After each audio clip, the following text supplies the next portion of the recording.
ẹ̀yin tèmi tẹ́tí ń béèrè pé ọjọ́ wo ni Gen Z school máa bẹ̀ jáde ṣàmọ́ Gen Z school náà tí apá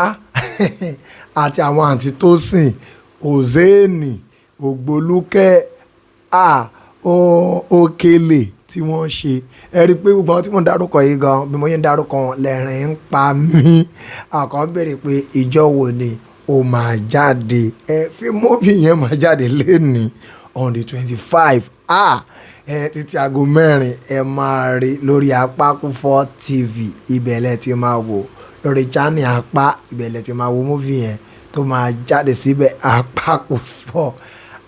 mọ̀ kí fíìmù yìí tó bá ṣàǹjẹ́ oúnjẹ àta lọ́wọ́ má tàn TV ẹ̀ o má lọ sórí YouTube lọ wo torí atálẹ̀ sapa ẹ̀ lórí o torí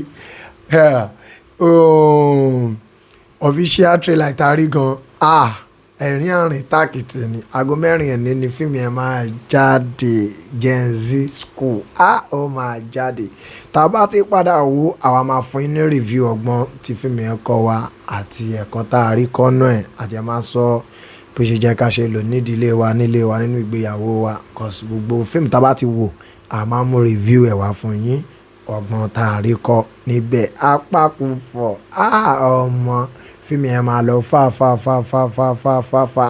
ẹ̀yin tí apá ẹ fi sí comment section ẹ̀yin tí òkèlè ẹ fi sí comment section ẹ̀yin tí Tósìn ẹ fi sí comment section ẹ̀yin tẹ́ fẹ́ wo fíìmù yẹn torí òzéènì ẹ fi sí comment section ẹ̀yin tẹ́ fẹ́ wo fíìmù yẹn torí àbẹ̀bí ẹ fi sí comment section torí ẹ̀yin tẹ́ bá fẹ́ wo fíìmù yẹn ẹ kọ́ bá mi fi sí comment section tó mọ̀ pé fíìmù yẹn ó máa gbẹ̀rẹ̀ gẹ́gẹ́ jígẹ̀ gan